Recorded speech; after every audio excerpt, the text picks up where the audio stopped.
Salam jemaat yang dikasih Tuhan, kita bersyukur hari ini Tuhan memberi kesempatan buat kita untuk masuk di dalam sebuah persekutuan.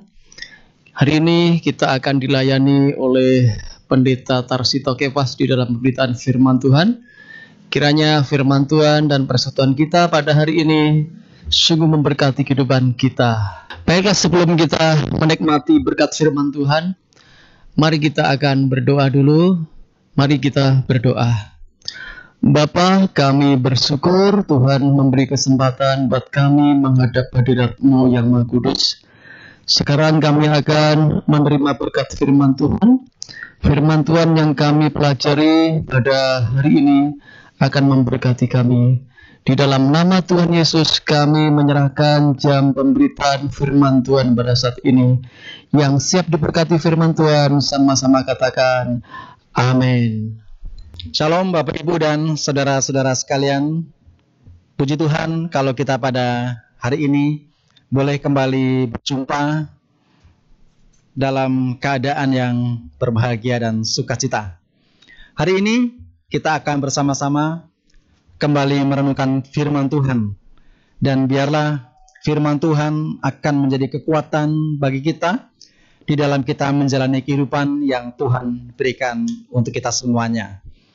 Pada hari ini saya akan mengajak kita semuanya untuk merenungkan firman Tuhan dengan satu judul, yaitu efek perjumpaan dengan Kristus.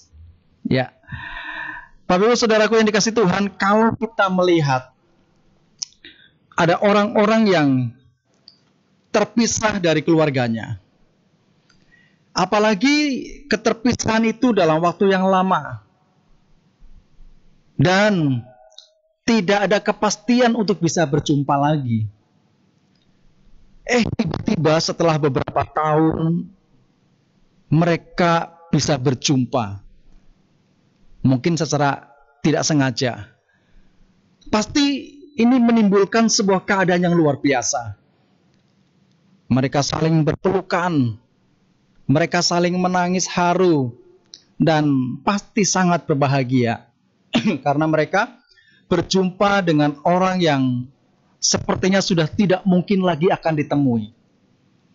Nah, saudaraku yang dikasih Tuhan, demikian juga peristiwa kematian Yesus, saudara-saudara, tentu sangat mendukakan hati para murid karena mereka kehilangan gurunya, karena mereka kehilangan orang yang mengasihinya, karena para murid ini kehilangan oleh orang yang sudah sangat dekat.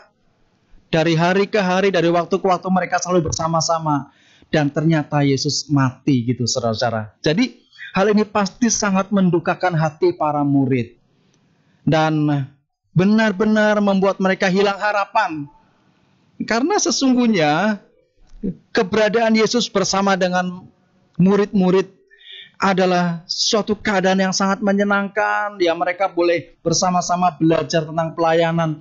Mereka boleh bersama-sama belajar bagaimana mengajari orang, bagaimana menolong orang, bagaimana mengasihi orang. Begitu dari waktu ke waktu, sehingga kepergian Yesus atau kematian Yesus di atas salib sungguh-sungguh menjadi sesuatu yang sangat menyedihkan. Dan setelah kematian itu lewat, gitu saudara-saudara, sebagaimana Yesus katakan, pada hari ketiga dia bangkit. Bangkit kembali dari kematian. Bahkan bukan cuma bangkit dan langsung pergi kepada Bapa, tapi setelah bangkit, Yesus menyatakan diri atau menampakkan diri kepada murid-murid. Nah, saudaraku yang dikasih Tuhan, seperti yang saya katakan tadi, bahwa kalau ada orang yang sudah mengalami keterpisahan dalam waktu yang lama, mereka bertemu lagi dan sangat senang. Apalagi ini mereka sudah terpisah dengan kematian. Sungguh sesuatu yang tidak mungkin bisa berjumpa lagi gitu saudara-saudaraku. Sudah tidak ada harapan lagi untuk ketemu gitu. Ya. Tetapi bersyukur karena Yesus sebagaimana janjinya bahwa dia bangkit dari maut dan menampakkan diri kepada para murid. Dan saudaraku yang dikasih Tuhan, Alkitab mencatat bahwa ada hal-hal yang sungguh luar biasa yang terjadi bagi para murid ketika mereka berjumpa lagi dengan Yesus setelah dia mati di atas salib. Dan dia mati dan dikuburkan. Kemudian menampakkan diri, menjumpai mereka semuanya. Ada hal-hal yang sungguh luar biasa yang bisa kita ambil sebagai pelajaran di dalam kehidupan kita semuanya. Yang pertama, saudara-saudara, yang pertama dijumpai oleh Tuhan Yesus adalah Maria Magdalena. Di sana firman Tuhan mengatakan di dalam Yohanes pasal 20 ayat yang ke-13. Ya. Yohanes 20 ayat yang ke-13. Hal ini diucapkan oleh malaikat pada waktu Maria datang ke kubur Yesus untuk menjenguk di sana. Lalu malaikat itu berkata kepadanya, "Ibu, mengapa engkau menangis?" Jawab Maria kepada mereka, "Tuhanku telah diambil orang, dan aku tidak tahu di mana ia diletakkan." Saudara perhatikan baik-baik kalimat di sana mengatakan, Tuhanku telah diambil orang. Jadi, saudaraku yang dikasih Tuhan, Maria termakan hoax, kabar hoax atau kabar bohong. Sebab pada waktu Yesus mati dan dikuburkan, di sana para pemimpin agama Yahudi telah berunding untuk memberitakan kabar bohong yang disampaikan ke semua orang bahwa Yesus tidak bangkit, tapi Yesus mayatnya dicuri orang. Dan itu sampai ke telinga Maria, sehingga pada waktu Maria dijumpai oleh malaikat, dia mengatakan bahwa Tuhanku telah diambil orang dan tidak tahu di mana ia diletakkannya, gitu saudara-saudara. Nah, Maria ini adalah seorang perempuan, seorang yang sangat mengasihi Tuhan. Mengapa dia mengasihi Tuhan, saudara? Karena dia juga sudah ditolong oleh Tuhan. Dia sudah dilepaskan dari ketujuh roh jahat yang ada pada dirinya. Lukas pasal 8 ayat 2 mencatat demikian, saudara-saudara. Nah, orang yang sudah terikat dengan kuasa kegelapan, mengalami kesulitan di dalam hidupnya oleh karena ikatan-ikatan roh jahat tersebut. Dan dia telah ditolong oleh Tuhan. Maka dia sungguh-sungguh berterima kasih. Dia sungguh-sungguh senang dengan Yesus yang telah menolongnya. Dan dia telah menemukan panggilan dalam hidupnya, yaitu Maria melayani Tuhan Yesus selama hidupnya. Ternyata ketika Maria sedang melayani Yesus, Yesus mati. Hal ini betul-betul sangat mendukakan hati Maria, gitu saudara-saudara. Nah, tetapi pada waktu duka cita yang mendalam dan Maria menjenguk kubur Yesus, ternyata Yesus menampakkan diri kepada dia. Oh, saudaraku yang dikasihi Tuhan, Maria sangat senang hatinya dan dia ingin segera menjamah Yesus. Alkitab mengatakan dalam Yohanes pasal 20 ayat 17, di sana dikatakan dari ayat 16, kata Yesus kepadanya, "Maria." Lalu Maria berpaling dan berkata kepadanya dalam bahasa Ibrani, "Rabuni," yang artinya guru. Lalu kata Yesus kepadanya, Janganlah engkau memegang aku, sebab aku belum pergi kepada Bapa, tetapi pergilah kepada saudara-saudaraku dan katakanlah kepada mereka bahwa sekarang aku akan pergi kepada Bapakku dan Bapamu, kepada Allahku dan kepada Allahmu." Saudaraku yang dikasihi Tuhan, Maria begitu senang bertemu Yesus sehingga dia ingin menjamahnya, gitu saudara-saudara. Tetapi Yesus berkata, "Janganlah engkau memegang aku." Ya. Jadi seakan-akan, saudaraku yang dikasihi Tuhan, Yesus berkata kepada Maria, "Maria, sekarang aku tidak akan selama-lamanya di bumi ini. Kalau selama ini engkau telah melayani aku, selama ini engkau telah memperhatikan aku sebagai manusia yang hidup di bumi ini, dan saatnya aku akan kembali kepada Bapa. Dan engkau harus melayani aku sebagai Allah yang tidak kelihatan." Dan ini memberikan kepada kita pengertian, saudaraku yang dikasihi Tuhan, supaya kita melayani Tuhan meskipun Tuhan tidak kelihatan dengan mata kita. Mata kita tidak bisa melihat Yesus karena mata kita penuh dosa, sedangkan Yesus adalah Allah yang suci. Tetapi seperti Maria yang tetap melayani Yesus meskipun tidak kelihatan, demikianlah untuk kita semuanya tetap melayani Tuhan Yesus. Kemudian yang kedua, saudara-saudara, kita akan belajar dari efek perjumpaan dengan Kristus, bagaimana Kristus menampakkan diri kepada Thomas. Firman Tuhan di dalam Injil Yohanes pasal 20 ayat 24 sampai 29. Di sana menceritakan tentang penampakan diri Yesus kepada Thomas. Saudaraku yang dikasih Tuhan, kita tahu bahwa Thomas sangat terkenal dengan sebagai orang yang penuh dengan kebimbangan, keraguan, pesimis, ya. Banyak hal yang tidak baik yang boleh kita lihat di dalam kepribadian Thomas. Tapi meskipun demikian, kita akan bersama-sama melihat pada bagian yang kedua ini bahwa ada efek yang luar biasa yang dialami oleh Thomas pada waktu dia mengalami perjumpaan dengan Yesus setelah kematiannya. Saudaraku yang dikasih Tuhan, Thomas dipanggil untuk menjadi murid Yesus adalah pada saat dia sedang bekerja sebagai seorang nelayan. Kita semua tahu bahwa sebagai seorang nelayan, kerjaannya mencari ikan dan menjualnya kembali ke pembeli, lalu dia mendapatkan uang untuk mencukupi kehidupan keluarganya. Nah, sehingga ketika dia dipanggil menjadi murid Yesus, ini menjadi sesuatu yang luar biasa, dan dia berkumpul dengan teman-teman yang lain yang menjadi 12 rasul di sana. Itu saudara-saudara. Nah, teman-temannya Thomas ini mengalami satu kehidupan yang mulai berubah dari aktivitas kesehariannya sebagai nelayan dan pekerjaan lain, kemudian akhirnya menjadi rasul, menjadi murid Yesus, di mana mereka mengikuti Yesus kemana Yesus pergi, mereka belajar dari segala sesuatu yang Yesus ajarkan kepada mereka. Nah, teman-temannya Thomas mengalami pertumbuhan yang baik sebagai seorang murid. Nah, tetapi nampaknya Thomas agak beda. Secara iman, kelihatannya Thomas pertumbuhannya agak lambat dibanding teman-teman yang lainnya, gitu saudara-saudara. Nah, sehingga hal ini bisa kita lihat saudara-saudara yang dikasih Tuhan. Pada waktu Yesus ditangkap di Taman Getsemani, di sana Thomas pun tidak kelihatan. Kemudian pada waktu Yesus dalam penganiayaan, ya, pada hari Jumat sebelum disalibkan, Thomas pun tidak muncul. Ya, barangkali pada waktu disalib di Golgota pun Thomas hanya melihat dari kejauhan. Oh, guruku disalib.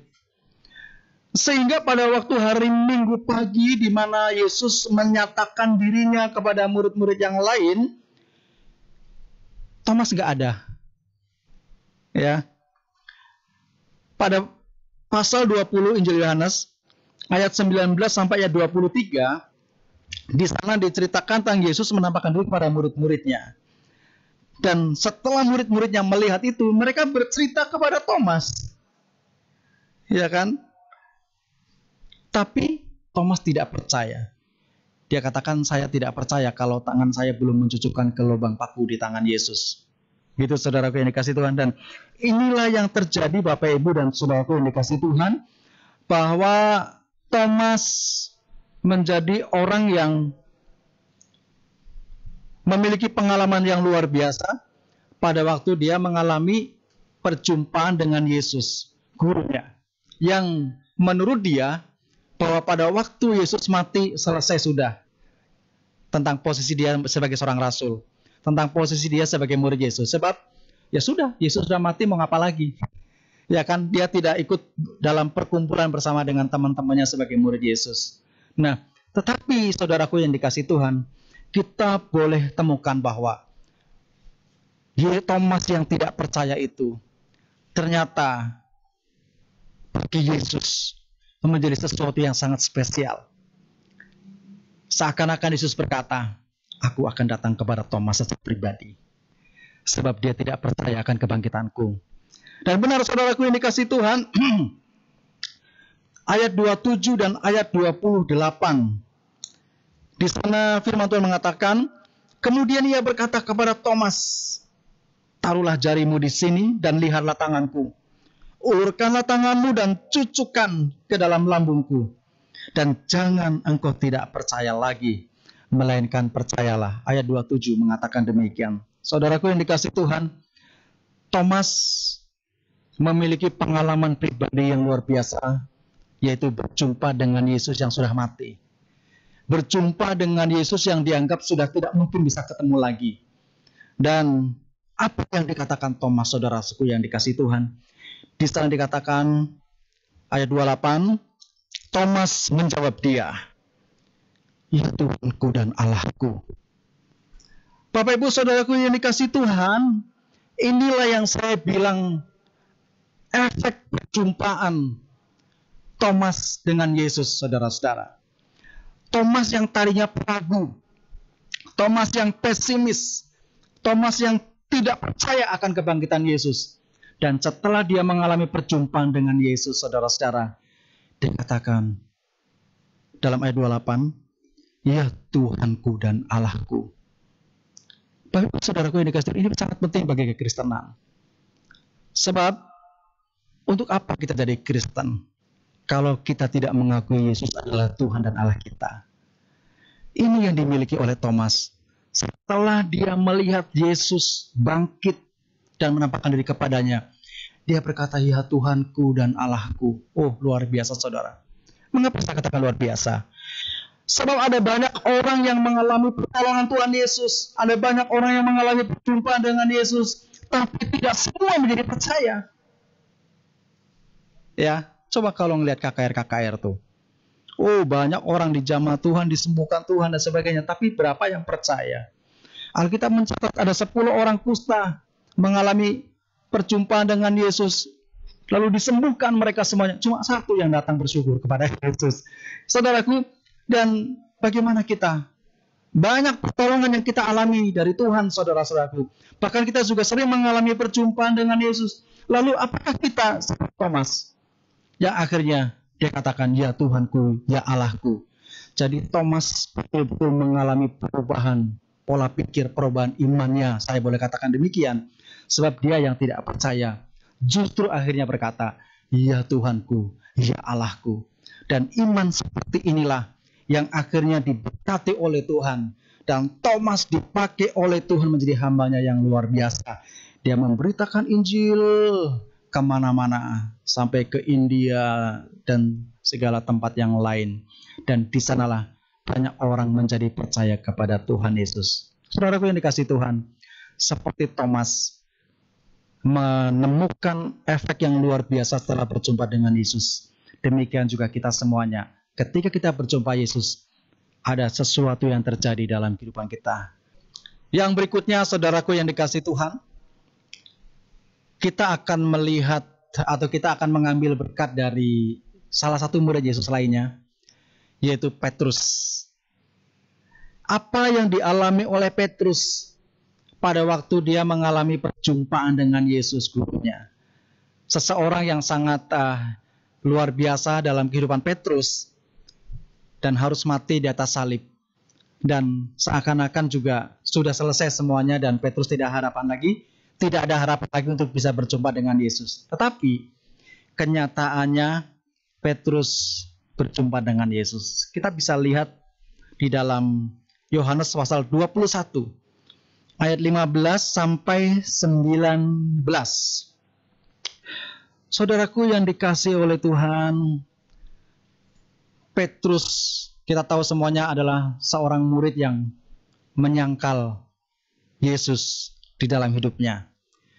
Di hadapan orang lain dia tidak mengaku kalau dirinya adalah murid Yesus, gitu saudara-saudara. Dan hal ini tentu sangat melukai hati Tuhan Yesus. Nah, sementara Petrus dengan temperamennya yang sebegitu rupa adalah seorang pribadi yang sangat diharapkan untuk menjadi seorang pemimpin, menjadi seorang gembala bagi domba-domba Allah. Maka dari itu di dalam pasal 21 Yohanes ayat 15 sampai 19 ini, Yesus datang secara pribadi kepada Petrus. Luar biasa saudaraku yang dikasihi Tuhan. Dan di sana Yesus bertanya kepada Petrus. Pertanyaan yang sama diajukan 3 kali. Jawaban yang sama disampaikan Petrus juga 3 kali. Tanggapan yang sama disampaikan Yesus kepada Petrus juga 3 kali. Ya, saya baca. Sesudah sarapan Yesus berkata kepada Simon Petrus, "Simon anak Yohanes, apakah engkau mengasihi aku lebih daripada mereka ini?" Jawab Petrus kepadanya, "Benar Tuhan, engkau tahu bahwa aku mengasihi engkau." Kata Yesus kepadanya, "Gembalakanlah domba-dombaku." Ini pertanyaannya dari Yesus dan jawaban dari Petrus dan tanggapan dari Yesus. Ayat 16 menceritakan yang sama, ayat 17 menceritakan yang sama. Dan saudaraku yang dikasihi Tuhan, setelah ditanya dengan pertanyaan yang sama, yang ketiga, Petrus menjawabnya dengan sedih hati. Ya. Ayat 17 di sana dikatakan, bagian B, maka sedih hati Petrus karena Yesus berkata untuk ketiga kalinya, "Apakah engkau mengasihi aku?" Dan ia berkata kepadanya, "Tuhan, engkau tahu segala sesuatu. Engkau tahu bahwa aku mengasihi engkau." Kata Yesus kepadanya, "Gembalakanlah domba-dombaku." Saudaraku yang dikasihi oleh Tuhan Yesus, mengapa Yesus harus bertanya sampai 3 kali? Karena Yesus sedang merasa kehilangan kepercayaan kepada Petrus. Petrus murid yang luar biasa, punya semangat yang luar biasa, punya perkataan yang luar biasa di dalam memotivasi teman-temannya gitu, saudara. Tetapi ketika Yesus masuk dalam penganiayaan, dia menyangkal kalau dirinya adalah murid Yesus. Dan Yesus tahu itu. Sehingga Yesus merasa, Petrus tidak bisa dipercaya. Sementara Yesus harus segera terangkat ke surga. Kembali kepada Bapa di surga. Nah, kalau Yesus kembali kepada Bapa di surga, siapa lagi yang diharapkan mengembalakan domba-domba Yesus? Yang diharapkan mengembalakan domba-domba Allah. Dan bagi Yesus, Petrus adalah sosok yang sangat tepat untuk menjadi gembala. Maka dari itu, sesuatu yang sungguh luar biasa, saudara-saudaraku. Petrus yang adalah seorang pengecut. Petrus yang telah mengkhianati dia. Petrus yang telah menyangkal dirinya. Lalu dilayani secara pribadi oleh Yesus, saudara-saudara. Yesus bangkit dari kematian dan datang secara pribadi kepada Petrus. Dan dia bertanya 3 kali tadi kepada Petrus, saudaraku yang dikasihi Tuhan. Yang ketiga, Petrus sedih hati.